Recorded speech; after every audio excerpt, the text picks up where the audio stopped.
Hi hello నమస్తే friends. ఈ రోజు టిఫిన్ ఇడ్లీ చేశాను. మామూలుగా అయితే మనకి ఎవరైనా తొందరగా అయిపోయే టిఫిన్ ఏది అని అడిగితే టక్కుమని ఆలోచించుకోకుండా మరి చెప్తాము ఉప్మా అని. ఎందుకంటే తక్కువ టైంలో ఈజీగా అయిపోయే టిఫిన్ ఏదైనా ఉంది అంటే అది ఉప్మానే. కానీ ఉప్మా కాకుండా ఇంకా ఈజీగా అయిపోయే టిఫిన్ ఏదైనా ఉంది అని అడిగితే ఇడ్లీ అని చెప్తాం కదా. ఒక్కసారి ఇడ్లీ పాత్ర నిండా పెట్టి దించామంటే ఇంటందరం ఒకేసారి టిఫిన్ తినేయొచ్చు. ఒకవేళ ఎవరైనా చుట్టాలు ఇంటికి వచ్చినా కూడా దోశలు అవన్నీ వేయడం కంటే ఇడ్లీ పెట్టడం ఈజీ. కానీ నాకు మాత్రము ఇడ్లీ పెట్టడం అంటే అది చాలా పెద్ద ప్రాసెస్ అండి. కష్టం కాదు, పెద్ద ప్రాసెస్ అని నేను చెప్తాను అనమాట. ఎందుకు అని అంటే నార్మల్గా ఎవరైనా ఇడ్లీ చేసుకోవడానికి ఏం చేస్తారు, ఈవినింగ్ 3-4 టైం అప్పుడు పప్పు ఇంకా రవ్వ నానబెడతారు. ఇంకా 7, 6, 7 లేకపోతే 8 ఆ టైంలో మిక్సీ పట్టి రవ్వ రుబ్బు కలిపేసి నైట్ అంతా ఉంచుకుంటారు కదా. ఒకవేళ మధ్యాహ్నం పూట పప్పు నానబెట్టుకోవడం మర్చిపోతే 9 అప్పుడు నానబెట్టి 10 గంటలప్పుడైనా మిక్సీ పట్టేసి ఉంచుకొని తెల్లారి ఇడ్లీ చేసుకుంటారు. నేనైతే మాత్రం ఒకవేళ మధ్యాహ్నం నానబెట్టడం మర్చిపోయాను అనుకోండి, ఇంకా ఆ రోజు ఇడ్లీలే చేసుకోను. ఎందుకు అంటే నేను ఇడ్లీలకైనా గారెలకైనా నానబెట్టేది తొక్కపప్పు. అది మా ఇంటి నుంచి తెచ్చుకుంటాను, ఊరు నుంచి. ఆ తొక్కపప్పు ఏంటంటే నానబెట్టిన తర్వాత తొక్కంతా పోయేదాకా కడగాలి. నార్మల్గా గుళ్ళు ఉంటాయి కదా, మినపగుళ్ళు, అవి డైరెక్ట్గా మిక్సీ పట్టవచ్చు. ఈ తొక్కపప్పు ఏంటంటే కడగడానికే నాకు ఒక 30 గంట టైం పడుతుంది. ఈ తొక్కపప్పు ఒక 3-4 గంటలు నానబెట్టిన తర్వాత ఒక పెద్ద గిన్నెలోకి వంపుకోవాలి. ఆ వంపుకున్న తర్వాత నీళ్లు పోసుకొని గట్టిగా చేతితోటి పిసుక్కోవాలి. పిసిగితే దానికి ఉండే తొక్కంతా వదులుద్ది అనమాట.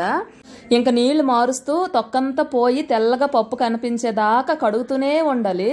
ఈ పప్పు కడగడం అయితే నాకు పెళ్ళైన కొత్తలో అస్సలు వచ్చేది కాదు. మా అత్తగారు అయితే 1 ఇయర్ దాకా ఈ పప్పు ఉంటుంది కదా, ఈ పప్పు రోట్లో వేసి రోకలతో దంచి చేట్లో వేసి చెరుగుతారనమాట. చెరిగితే ఆ తొక్కంతా పోతుంది. అలాగ చేసి ఇచ్చేవారు. అలా చేస్తే తొందరగా పురుగులు పట్టేస్తుందట. అందుకే ఆ తర్వాత మెల్లగా నేర్చుకో అమ్మా అని చెప్పేసి ఇంక ఈ పప్పు ఇవ్వడం స్టార్ట్ చేశారు. నాకైతే స్టార్టింగ్లో ఈ పప్పు కడగడం రాక సగానికంటే ఎక్కువ తెల్లపప్పు కూడా వెళ్ళిపోయేది. చాలా పప్పు వేస్ట్ చేసేసేదాన్ని నాకు కడగడం రాక. ఈ పప్పు ఏంటంటే మనము ఎన్నిసార్లు నీళ్ళు మార్చి ఎంత బాగా క్లీన్ చేసినా లాస్ట్కి కొంచెం తొక్క ఉండిపోద్ది. 100% క్లీన్ చేయడం అయితే అవ్వదు. అందుకే మా ఇడ్లీలు కానీ మా గారెలు కానీ కొంచెం అక్కడక్కడ నల్లగా మచ్చల్లాగా కనిపిస్తాయి, తెల్లగా ఉండవు అన్నమాట.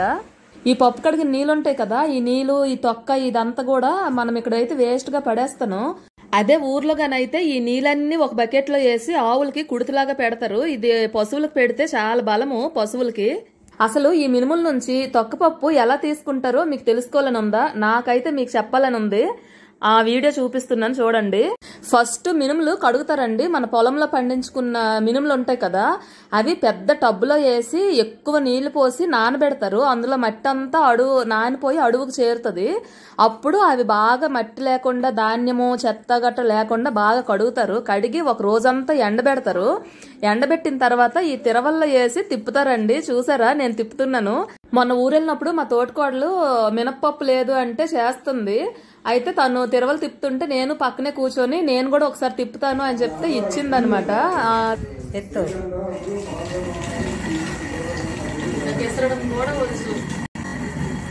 మా అక్క పెద్ద పనిది ఏడం చెయ్యి ఉపయోగించవా, కుడి చెయ్యి వాడతారు. తిరవలు తిప్పడము చాలా ఈజీలాగా కనిపిస్తుంది కదా వీడియోలో చూస్తుంటే. తిప్పడం ఈజీయేనండి, కానీ పప్పు పడేలాగా తిప్పడం మాత్రం చాలా కష్టము. నేను తిప్పుతుంటే పప్పుకు బదులు మొత్తం పౌడర్ లాగా వచ్చేసింది.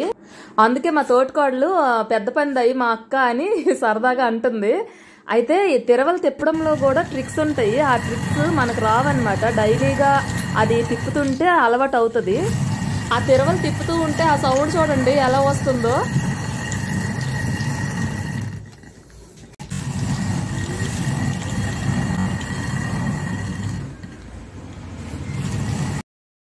ఆ సౌండ్ గర్రా గర్రమని భలే ఉంటుంది.